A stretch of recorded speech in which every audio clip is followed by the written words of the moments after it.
A good piece of advice for first-time writers is to write about what you know. For his latest book, a novel, my next guest does just that, tapping into his own life as a journalist and morning radio host. Much like him, the main character, Stephen Milburn, has moved his young family to Victoria to take on his dream job, but soon discovers the pitfalls and the lack of sleep that go right along with it. Here to talk about radio jet lag is author Gregor Craigie. Welcome, Gregor. Hi, John. Love the title, and as someone who has spent some time working in morning radio myself, it's feeling I know all too well. But for those who don't know, how would you define radio jet lag? I would define it as this feeling of ongoing fatigue and a lot of the effects that come out of it. Sometimes it resembles nausea. Other times it's just fighting desperately not to fall asleep in any given situation, in a meeting or even on air on live radio. And it's the kind of feeling that's not too uncommon for people who work in really early morning radio because they're sleep deprived. And of course, adding to the trouble for the protagonist in this story, and for me years ago in life when I started with early morning radio, was having a young colicky baby at home, and the combination of no sleep at home and then having to go into work at 4:30 made for some pretty sleepy days. So yeah, it's that feeling of jet lag without any of the joys of flying somewhere on a holiday. Have you ever, for instance, fallen asleep during a live interview like your character does?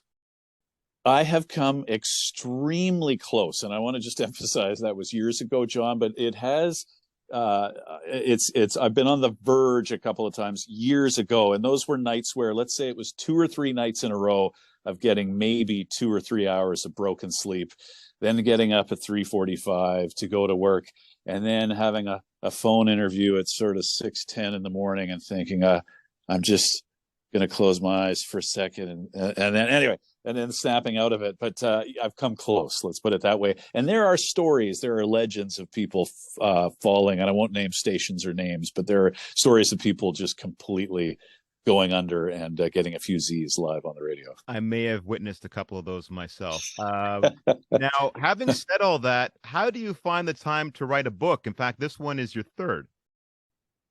It is my third, but the funny thing about publishing is that it takes so long to get from the finished manuscript to, at least in my experience, I won't speak for other writers, but a finished manuscript to a publisher who's willing to publish it, and then to the editing and proofs, and to finally getting it out there. So in fact, I started writing this novel, I have to think about this now, 6-7 years ago, maybe even 8 years ago, and then finished it about 3 years ago. So in fact, I wrote this one before my first published book, which was a nonfiction book about earthquakes that you kindly spoke to me about. So it all got kind of out of order because of the time it took to find a publisher and then to get it published. So I'm working right now on the pace of about one book every year and a half in terms of time it takes me to write it. So this isn't your first published book, but this is your first attempt at a book then.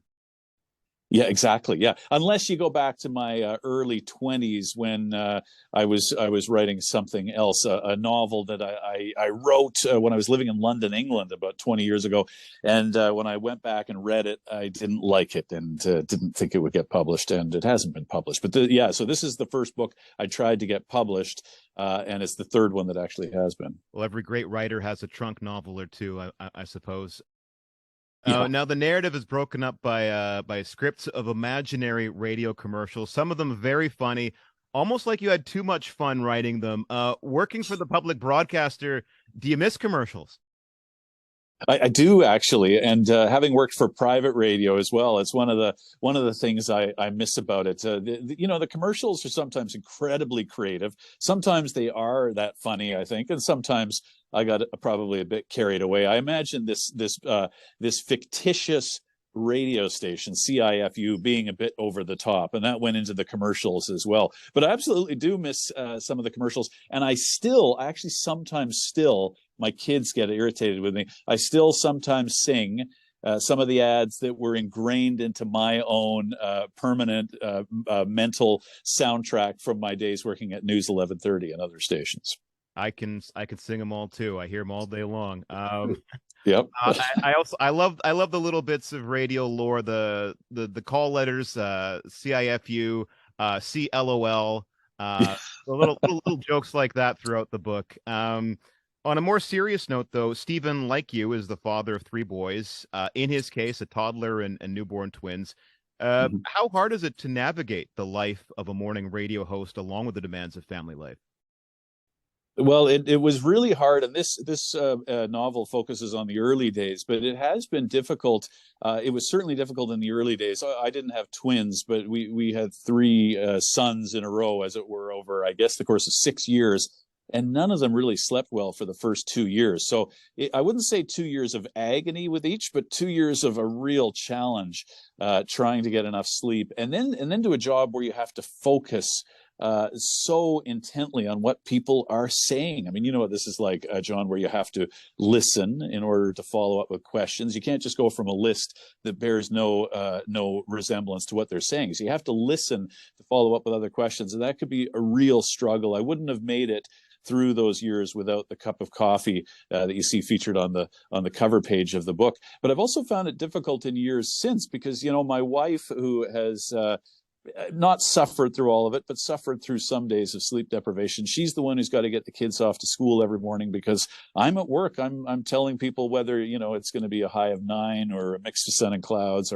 and doing the interviews and talking about anything from the latest COVID data to you know, the historic Canadian Open win for a Canadian for the first time in more than half a century. So I'm busy talking to people, and my wife is getting the kids to school. So early morning radio has a lot of challenges for family life, that's for sure. My conversation with author Gregor Craigie continues in part 2.